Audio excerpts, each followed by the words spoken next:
Ar-Rahman Ar-Rahim. Hai, Assalamualaikum warahmatullahi wabarakatuh. Semangat ekonomi muslimah. Alhamdulillahirrahmanirrahim. Pada pertemuan hari ini kita masih diberi kesempatan oleh Allah untuk melanjutkan pembelajaran kita yang kemarin sudah Ustazah singgung beberapa, yaitu kita masih dalam pembahasan lembaga jasa keuangan. Nah, siapa yang ingat kemarin kita membahas tentang materi apa saja? Ya, betul. Jadi kita kemarin sudah membahas terkait OJK sebagai pengawas lembaga jasa keuangan dan seluruh kegiatan jasa keuangan. Dan yang kedua kita juga sudah membahas terkait lembaga perbankan. Oke. Oleh karena itu, pada pertemuan kali ini kita akan membahas lembaga-lembaga jasa keuangan lainnya, yaitu yang pertama ada pasar modal, ada asuransi, dan juga ada dana pensiun. Oke, yuk kita mulai pembelajaran hari ini dengan bismillah. Bismillahirrahmanirrahim.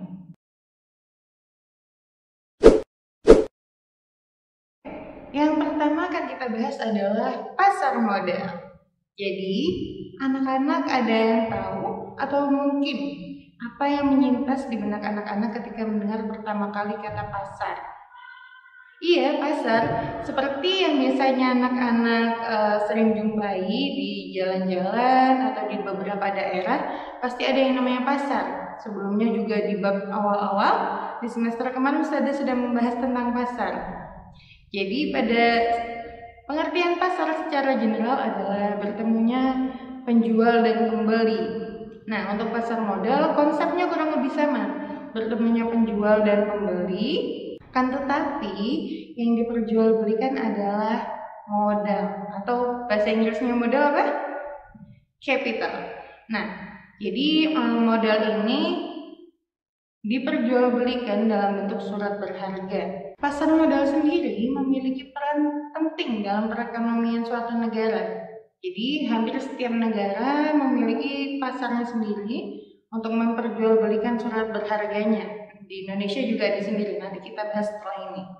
Peran pertama yaitu sebagai indikator perekonomian suatu negara. Dalam artian, ketika harga surat berharga di suatu negara itu tinggi, maka itu bisa menjadi indikator bahwa perekonomian di negara tersebut, di mana perusahaan tersebut trading, adalah baik, yaitu perekonomian di negara tersebut baik. Peran selanjutnya tentu saja dengan adanya pasar modal ini bisa menambah modal dari suatu badan usaha. Jadi konsepnya adalah dalam pasar modal, seseorang yang memiliki dana lebih dapat menginvestasikan uangnya kepada perusahaan yang sedang membutuhkan dana.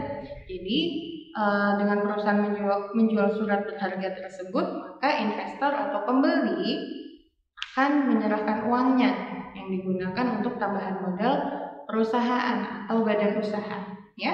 Jadi perlu diketahui dalam pasar modal penjualnya adalah perusahaan atau biasa kita sebut juga dengan emiten, dan juga pembelinya atau kita sebut dengan investor, seseorang yang menginvestasikan uangnya. Nah, selain itu, ketika sebuah perusahaan memiliki tambahan modal, maka kapasitas kerjanya juga akan meningkat. Dia juga akan menambah tenaga kerjanya, sehingga ini akan terjadi pemerataan pendapatan, juga berimbas kepada perekonomian negara. Karena ada beberapa perusahaan, contoh saja perusahaan BUMN, itu sebagian sahamnya dimiliki oleh pemerintah. Sehingga ketika modal bertambah, kapasitas kerja meningkat, maka pendapatan yang diharapkan pun akan meningkat juga.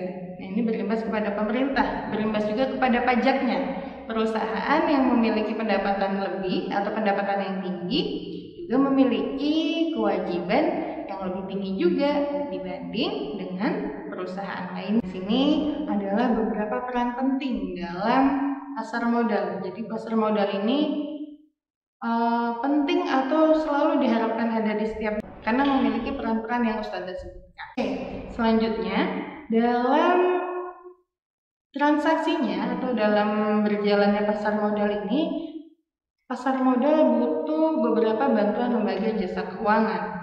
Boleh dibuka bukunya juga, sini ada sedikit update dari yang ada di buku ya. Lembaga pendukung yang pertama adalah Bapepam. Nah, Bapepam ini adalah badan pengawas pasar modal. Kan tetapi tugasnya saat ini atau perannya untuk mendukung berjalannya pasar modal sekarang sudah digantikan oleh OJK, yaitu fungsinya sebagai pengawas transaksi atau berjalannya pasar. Yang kedua, lembaga pendukung yang kedua adalah Bursa Efek. Nah, coba dicek di bukunya juga. Di situ di buku disampaikan bahwa Bursa Efek ada di 2 tempat, yaitu Bursa Efek Surabaya dan juga Bursa Efek Jakarta. Kan tetapi saat ini Bursa Efek sudah hanya satu saja, yaitu BEI, Bursa Efek Indonesia. Walaupun lokasinya di Jakarta, tapi karena dijadikan satu, maka namanya menjadi Bursa Efek Indonesia. Nah, sesuai namanya, Bursa Efek ini adalah kita sebut dengan pasarnya atau ada gedungnya. Ketiga ada akuntan publik. Nah, akuntan publik ini dia yang akan mencatat transaksi jual beli PSAK atau panjangannya adalah pedoman standar akuntansi. Ya, jangan lupa dicatat, PSAK kepanjangannya adalah pedoman standar akuntansi. Lembaga pendukung selanjutnya adalah underwriter atau lembaga yang menjamin perusahaan emiten atau perusahaan yang menjual surat berharga bahwa surat berharganya akan laku terjual. Gambarannya atau singkatnya kurang lebih seperti itu. Lembaga pendukung lainnya ada wali amanat. Nah, kalau tadi underwriter itu menjamin kepada perusahaan atau kepada emiten bahwa surat berharga yang dijual akan laku, wali amanat ini justru seseorang yang ditunjuk oleh investor atau oleh pembeli terkait pembelian obligasi. Jadi kalau wali amanat ini khusus obligasi saja. Loh, apa standar obligasi itu? Nah, insya Allah nanti kita bahas setelah ini ya dalam pembahasan produk-produk pasar modal. Oke, lembaga pendukung selanjutnya adalah notaris. Jadi notaris adalah seseorang atau lembaga yang diamanahi untuk mencatat kepemilikan surat berharga ini dicatat oleh notaris secara legal, secara hukum. Dan yang selanjutnya juga ada konsultan hukum. Nah, kalau konsultan hukum ini kurang lebih akan banyak membantu investor dalam menunjukkan surat-surat berharga ini bagaimana kelegalannya atau pendapat terkait secara hukum. Jadi perusahaan ini sudah taat aturan atau tidak, transaksinya sesuai hukum atau tidak. Nah, ini bisa dikonsultasikan dengan konsultan hukum. Dan yang terakhir adalah lembaga clearing. Jadi nanti Ustaz akan jelaskan sedikit terkait mekanismenya. Dalam mekanisme ini lembaga clearing adalah lembaga yang menyelesaikan antara uang yang diserahkan oleh investor kepada perusahaan emiten atau surat berharga dari emiten ke investor, seperti itu. Nah, di Indonesia lembaga clearing ini diamanahi oleh KPEI atau Clearing Penjamin Efek Indonesia. Jadi KPEI inilah yang akan menjamin bahwa transaksi jual beli dari emiten dan investor ini akan berjalan dengan lancar. Yang mana nanti juga dibantu oleh KC atau Kustodian Efek Indonesia. Ya, insya Allah saya akan menjelaskan mekanisme transaksi pasar modal setelah ini. Nah, sebelum membahas mekanisme pasar modal, Ustazah akan menjelaskan terkait produk dari pasar modal. Yang pertama, mungkin anak-anak sudah sering dengar juga atau ada yang sudah belajar menanam saham juga. Nah, yang pertama adalah saham, ya. Jadi saham adalah surat berharga yang diterbitkan oleh perusahaan atau emiten untuk mendapatkan modal. Ya, surat berharga ini kenapa investor tertarik membeli surat berharga? Kira-kira kenapa? Ayo. Kok mau sih menyerahkan uangnya kepada perusahaan untuk dipinjami? Tentu saja dia akan mendapatkan keuntungan. Jadi dalam setahun Jadi saham ini termasuk surat kepemilikan.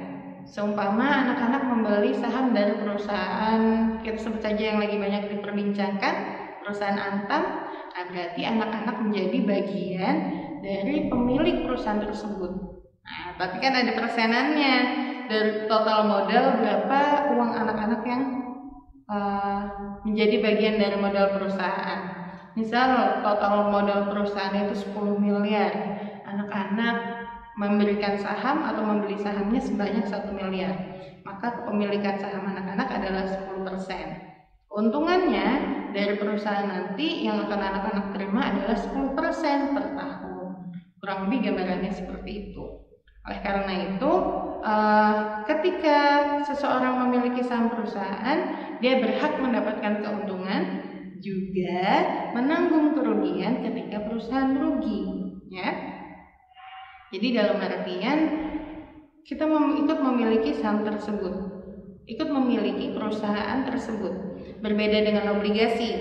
Nah, produk yang kedua adalah obligasi, yaitu surat berharga, yaitu surat utang perusahaan.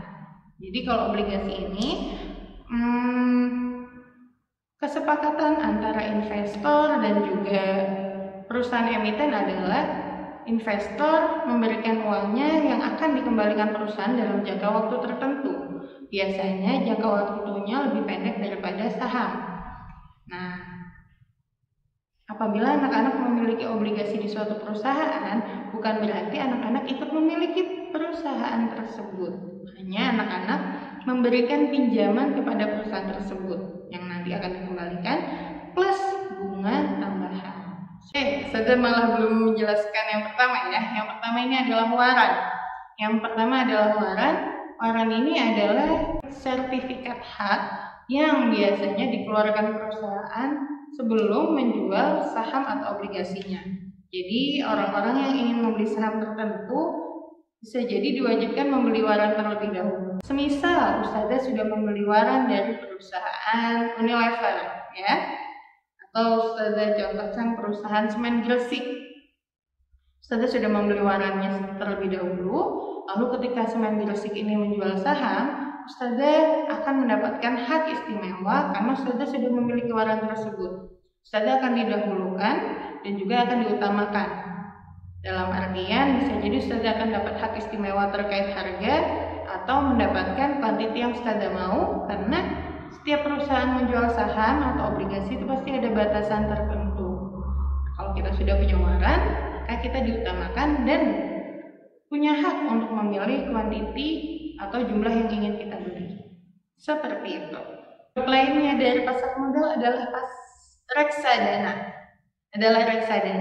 Yang mana reksadana ini gabungan dari obligasi dan juga saham. Jadi campuran. Yang mana yang diharapkan dari perpaduan itu akan mencapai keuntungan yang lebih maksimal bagi Ustazah. Seperti itu. Jadi reksadana adalah gabungan dari saham dan obligasi. Seperti itu.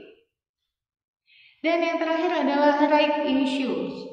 Right issues ini kurang lebih sama seperti waran, yaitu dia juga merupakan sertifikat hak yang digunakan oleh calon investor untuk membeli saham atau obligasi. Tadi memahami peran penting dari pasar modal, lembaga pendukung dan juga produknya, kita juga akan membahas terkait mekanismenya, ya. Mekanisme menjual atau membeli saham di Bursa Efek Indonesia. Oke, ngomong-ngomong di atas PPT itu ada logo IDX. Oke, IDX adalah bahasa Inggrisnya Bursa Efek Indonesia, Indonesian Stock Exchange. Jadi BEI bahasa Inggrisnya IDX, lambangnya ini, jadi logonya adalah IDX untuk Bursa Efek Indonesia. Oke, jadi bagi investor yang ingin membeli saham atau obligasi perusahaan yang trading di IDX atau di Bursa Efek Indonesia, maka dia harus datang ke BEI. Ini bisa secara online ya. Ini gambarannya. Terus nasabah, investor harus datang ke Bursa Efek untuk melakukan pemesanan order pembelian surat berharga dari perusahaan apa. Misalnya, Ustazah ingin membeli saham dari perusahaan semen Gresik. So, Ustazah harus datang ke Bursa Efek melakukan pemesanan, yang mana nanti order pembelian Ustazah akan dibawa oleh trader, yaitu anggota Bursa Efek Indonesia, ke lantai bursa.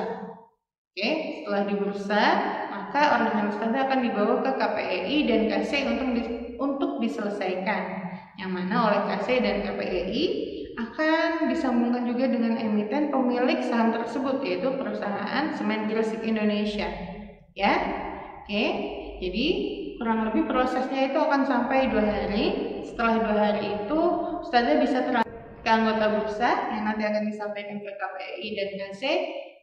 Oleh KC dan KPI itu pula surat berharga akan disampaikan ke anggota bursa yang nanti disampaikan lagi ke Ustazah sesuai panahnya ini.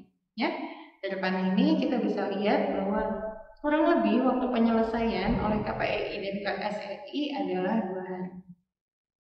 Begitu juga dengan cara menjual, kurang lebih sama, yaitu pertama, seseorang yang ingin menjual atau investor yang ingin menjual saham yang telah dimilikinya itu harus ke Bursa Efek dulu. Setelah dari bursa akan dibantu trader untuk disampaikan ke KC dan ke PI. Setelah itu ketika sudah selesai proses clearing, penyelesaiannya juga oleh KC, oleh kustodian, maka akan diserahkan surat berharga kita diterima dan uang akan ditransfer ke rekening kita. Seperti itu. Jadi ini adalah kurang lebih gambaran mekanisme yang terjadi di pasar modal. Nah, ini kalau zaman dulu seseorang yang ingin membeli dan menjual saham itu harus datang ke Bursa Efek Indonesia, yaitu di Jakarta. Tapi saat ini semua bisa dilakukan secara elektronik. Nah, kan tetapi istilahnya tetap sama ya, tetap ke Bursa Efek walaupun yang didatangi adalah web dari IDX, Indonesian Stock Exchange. Setelah kita tadi membahas pasar modal, lembaga jasa keuangan selanjutnya yang akan kita bahas adalah asuransi. Nah, kalau ini pasti anak-anak sudah sering dengar atau mungkin ada salah satu anak-anak yang mengikuti asuransi ini.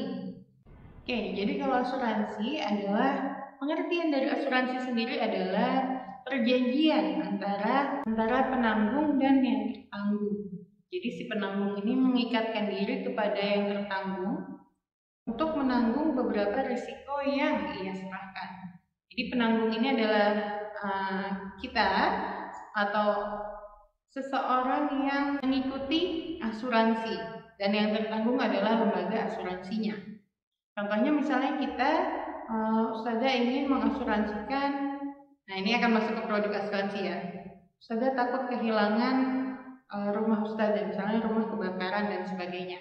Maka Ustazah mengasuransikan rumah Ustazah. Yang penanggungnya adalah rumahnya dan yang tertanggung adalah lembaga asuransi yang Ustazah bayarkan tiap bulan. Dan dengan harapan ketika Ustazah mengasuransikan rumah Ustazah, maka ketika terjadi sesuatu yang tidak diinginkan, maka Ustazah akan mendapatkan ganti dari biaya kerugian oleh perusahaan tersebut yang diberikan oleh perusahaan asuransi. Fungsi utama dari asuransi sendiri adalah jelas membagi risiko yang Ustazah miliki, Ustazah bagi kepada yang tertanggung atau lembaga asuransi yang Ustazah bayarkan. Selain itu, fungsi dari perusahaan asuransi atau lembaga asuransi jelas untuk mengumpulkan dana yang nanti akan diinvestasikan kembali, serta untuk mengurangi kerugian. Oke, jadi peran dari asuransi, nah itu tadi adalah fungsi dari lembaga asuransi. Asuransi juga memiliki peran yang tidak kalah penting dengan pasar modal dan lembaga jasa keuangan lainnya, yaitu dalam hal memberikan keamanan, menghasilkan sumber dana, dan juga untuk meningkatkan perekonomian. Nah ini kenapa? Karena orang-orang yang mengikuti asuransi, dia akan memberikan iuran setiap bulannya, yang mana oleh lembaga asuransi itu akan diinvestasikan kembali. Nah, seperti itu. Jadi dia akan meningkatkan perekonomian suatu negara juga. Oke, asuransi sendiri dibagi menjadi 2 pengertian, yaitu berdasarkan sifatnya dan juga berdasarkan bidang usahanya. Oke, jadi berdasarkan sifat itu dibagi menjadi dua, yaitu asuransi sosial dan juga asuransi sukarela. Untuk asuransi sosial ini sifatnya wajib diikuti oleh semua masyarakat di suatu negara. Selain itu, asuransi sosial tidak bersifat mengambil keuntungan, akan tetapi untuk kepentingan atau untuk kemakmuran seluruh masyarakat. Oleh karena itu, semua diwajibkan untuk mengikuti asuransi ini. Nah, kalau di Indonesia contohnya adalah BPJS ya. Jadi BPJS adalah Badan Penyelenggara Jaminan Sosial. Oke. Jadi di Indonesia semua masyarakat tuh wajib membayar BPJS seharusnya. Ya. Nah, kalau yang asuransi sifat kedua adalah asuransi sukarela. Jadi kalau asuransi sukarela dari namanya aja tidak wajib diikuti oleh seluruh masyarakat, sifatnya sukarela. Ya, contohnya adalah dari PT Jasa Rahari. Oke, untuk jenis asuransi berdasarkan bidang usaha itu ada asuransi orang, ya. Jadi kalau asuransi orang hubungannya dengan jiwa, dengan kesehatan, dengan badan, misalnya seseorang kehilangan anggota tubuhnya atau seseorang mengalami kehilangan nyawanya. Nah, ini berdasarkan bidang usahanya termasuk asuransi orang. Yang kedua ada asuransi kerugian atau asuransi umum. Yang mana maksudnya adalah yang ditanggung dari asuransi kerugian atau umum ini adalah benda atau harta seseorang atau juga usaha yang dimiliki oleh pengusaha swasta, seperti itu. Jadi misalnya seorang pengusaha swasta mengasuransikan usahanya. Ketika dia mengalami kebangkrutan, maka akan mendapatkan premi asuransi. Oke, selanjutnya adalah perusahaan reasuransi. Jadi perusahaan reasuransi ini adalah alih risiko dari perusahaan asuransi lainnya. Jadi seperti ini. Semisal tadi Ustazah sudah mengasuransikan rumah Ustazah ke PT, Ustazah sebut PT Astra. Oke, PT Astra. Kan tetapi menurut PT Astra risiko dari rumah yang Ustazah tanggungkan itu terlalu besar. Akhirnya PT Astra mengalih risiko kembali atau mengasuransikan kembali perusahaan reasuransi nasional Indonesia. Jadi bagi perusahaan asuransi kecil yang merasa risiko yang ditanggung terlalu tinggi, maka dia akan mereasuransikan kembali asuransi yang sudah dia berikan kepada nasabahnya, seperti itu. Dan yang terakhir adalah perusahaan asuransi sosial. Adalah perusahaan asuransi sosial. Di mana untuk perusahaan ini asuransi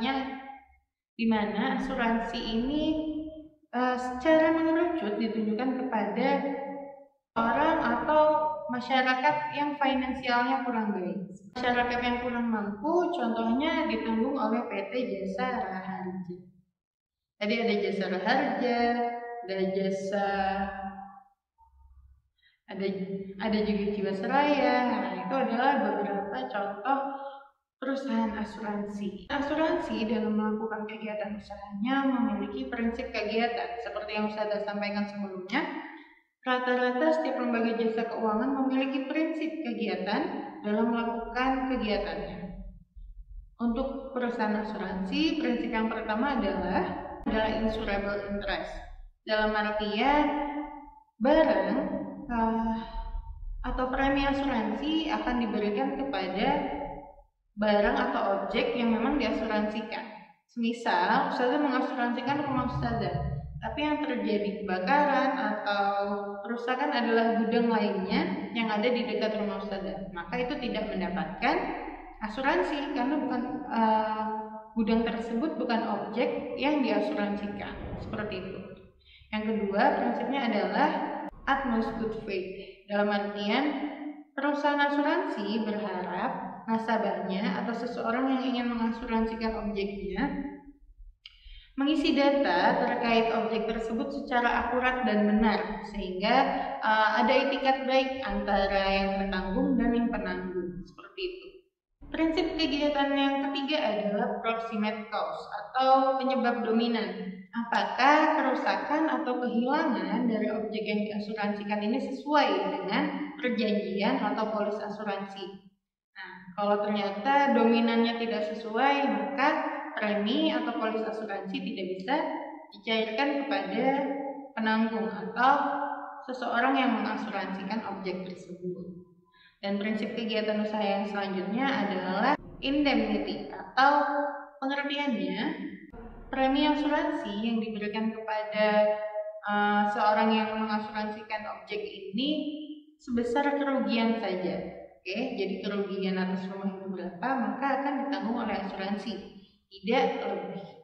Prinsip lainnya adalah subrogation, di mana pengertiannya adalah semisal ada pihak ketiga yang menanggung risiko dari objek tersebut, maka seorang yang mengasuransikan objek tersebut tidak dapat mengklaim asuransinya.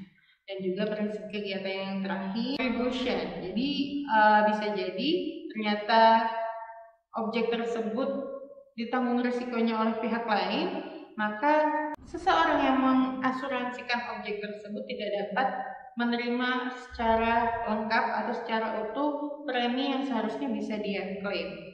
Produk-produk dari asuransi ini ada beberapa. Yang pertama ada produk jiwa, berarti objek yang diasuransikan adalah jiwanya. Maka premi bisa diklaim oleh ahli waris ketika seseorang ini sudah meninggal. Yang selanjutnya adalah asuransi kesehatan. Berarti ketika seseorang sakit atau kehilangan anggota tubuhnya, maka dia bisa mengklaim asuransi tersebut. Yang ketiga ada asuransi kendaraan. Jadi biasanya barang-barang kendaraan-kendaraan mewah atau bahkan kendaraan-kendaraan yang biasanya digunakan sehari-hari itu juga bisa diasuransikan karena kendaraan ini rawan misalnya kecelakaan atau ada kerusakan dalam mobilnya, itu bisa diklaim asuransi sehingga kerusakan atau servis yang perlu dibayarkan bisa dibayarkan oleh asuransinya dengan syarat dan ketentuan tertentu ya. Selain itu ada juga asuransi pendidikan. Nah, asuransi pendidikan ini semisal ustazah punya anak yang ustazah tahu 5 tahun ke depan harga pendidikan atau sekolah dasar itu sangat tinggi. Nah, ustazah ingin menabung dari sekarang, yang mana ustazah akan mengklaim dalam 5 tahun lagi saya akan butuh biaya pendidikan sekian, maka akan saya asuransikan sekian dan sekian, seperti itu. Jadi ketika anak ustazah akan masuk sekolah, ustazah bisa mengklaim asuransi pendidikan tersebut. Dan yang terakhir adalah contohnya asuransi properti. Nah, dari namanya aja sudah terbayang ya. Berarti objek yang diasuransikan adalah gedung atau rumah mungkin. Nah, itu bisa diasuransikan dalam asuransi properti. Seperti itu.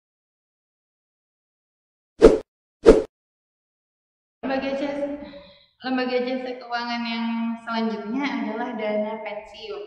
Jadi untuk dana pensiun ini pengertiannya adalah badan hukum yang menjanjikan kesejahteraan seseorang di masa tua atau di masa pensiunnya. Ada yang tahu pensiun di Indonesia rata-rata umur berapa? Googling ya, nanti kita diskusikan di kelas insya Allah. Untuk program dana pensiun ini ada 2, yaitu pensiun manfaat pasti atau program pensiun iuran pasti. Nah, bedanya apa saja?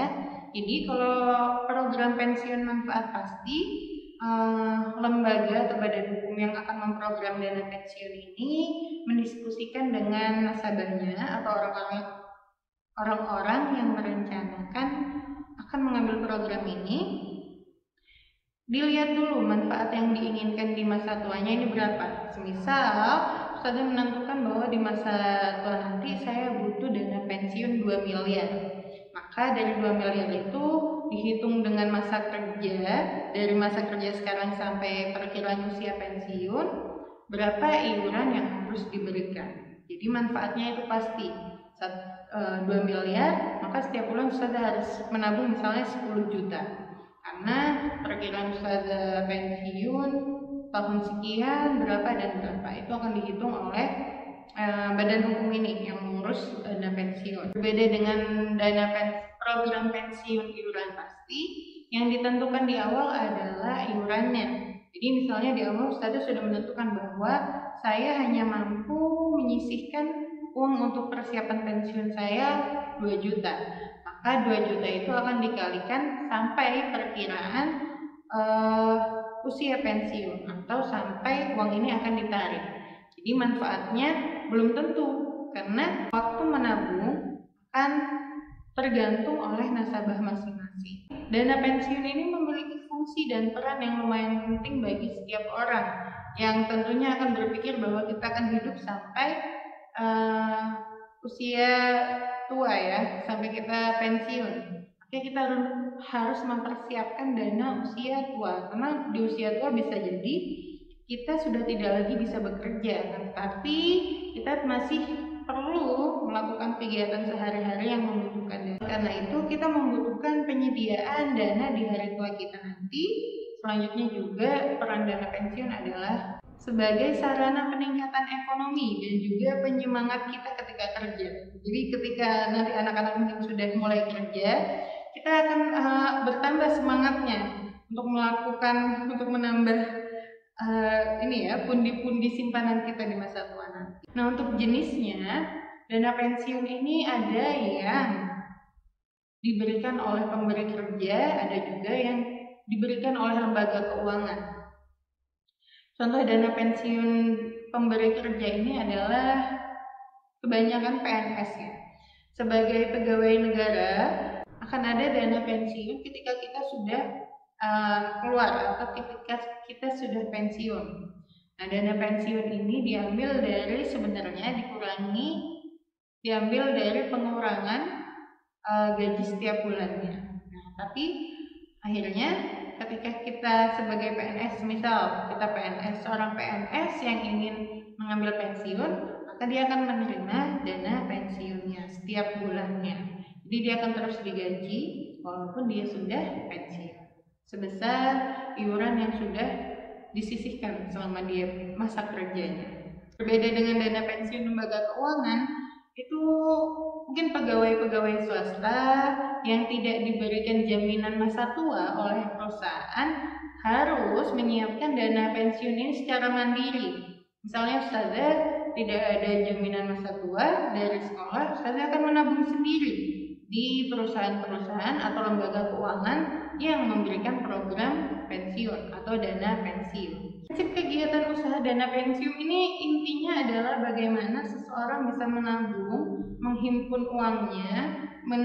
menambah pundi-pundi simpanannya untuk berkegiatan di masa tua atau untuk keperluan kita di masa tua setelah kita tidak lagi dapat bekerja atau melakukan kegiatan produktif, dan yang mana endingnya nanti akan kesejahteraan dan keadilan sosial sehingga semua orang dapat.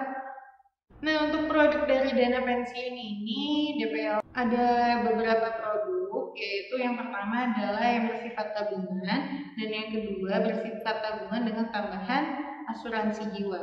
Jadi bedanya, kalau konsepnya untuk produk yang hanya tabungan saja, konsepnya berarti menabung seperti yang Ustazah sampaikan tadi, ada iuran bulanan tanpa mengasuransikan juga. Jadi semisal menabung untuk dana pensiun ini, mengambil program yang pertama yang tanpa asuransi jiwa, ketika dia meninggal sebelum pensiun, maka tidak ada premi yang bisa diklaim atas meninggalnya seseorang ini.